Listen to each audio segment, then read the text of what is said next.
রহিম। প্রিয় কৃষক ভাইয়েরা, আসসালামু আলাইকুম। বাংলাদেশ জাতীয়তাবাদী দল কৃষক দলের উদ্যোগে 3 মাস ব্যাপী সারা দেশে ইউনিয়ন পর্যায়ে অনুষ্ঠিত কৃষক সমাবেশে উপস্থিত অত্র ইউনিয়নের কৃষক ভাইদের প্রতি জাতীয়তাবাদী কৃষক দলের পক্ষ থেকে শুভেচ্ছা অভিনন্দন। প্রিয় ভাইয়েরা, লক্ষ লক্ষ শহীদের রক্তের বিনিময়ে অর্জিত স্বাধীনতার পর এক মহাসংকটে নিপতিত হয় আমাদের এই প্রিয় মাতৃভূমি। সুজলা সুফলা শস্য শ্যামলা আমাদের এই উর্বরা বাংলাদেশ শুরুতেই আওয়ামী দুঃশাসনের কবলে দুর্ভিক্ষে নিপতিত হয়।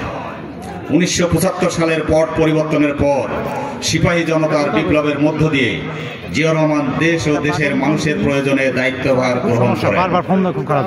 দুর্ভিক্ষ কবলিত এই দেশের মানুষের মুখে এক মুঠো খাবার তুলে দেওয়ার জন্য কৃষিক্ষেত্রে কিছু যুগান্তকারী পদক্ষেপ গ্রহণ করেন।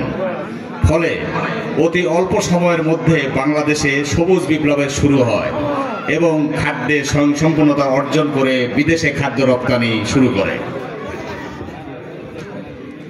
প্রিয় কৃষক ভাইয়েরা, বাংলাদেশ জাতীয়তাবাদী দল অতীতেও কৃষকদের সঙ্গে ছিলেন, বর্তমানেও আছে, ভবিষ্যতেও থাকবে।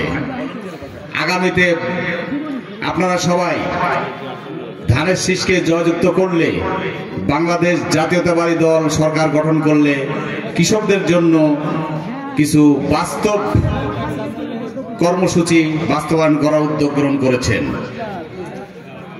কৃষকের উৎপাদিত ফসলের ন্যায্য মূল্য নিশ্চিতের জন্য ইউনিয়ন পর্যায়ে সরকারিভাবে ক্রয় কেন্দ্র স্থাপনের উদ্যোগ গ্রহণ করা হবে।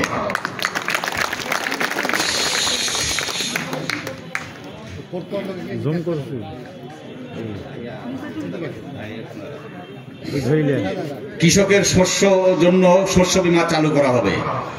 সেচ ব্যবস্থায় সংকট নিরসনে শহীদ জিয়ার ঐতিহ্যগত খাল খনন কর্মসূচি পুনরায় প্রবর্তন করা এবং সেচের পানির অপচয় রোধে দ্রুত সময়ের মধ্যে বারিট পাইপ লাইন পদ্ধতি সম্পন্ন করার উদ্যোগ বিশেষভাবে বিবেচনা করা হবে।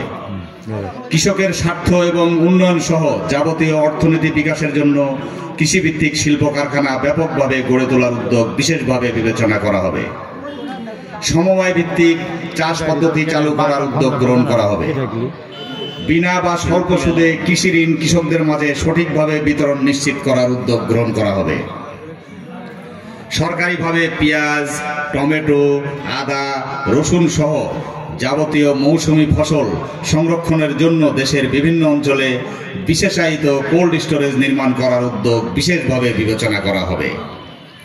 শহীদ জিয়ার পারিবারিক কৃষি চর্চা কর্মসূচি কার্যকরভাবে চালু করার উদ্যোগ গ্রহণ করা হবে।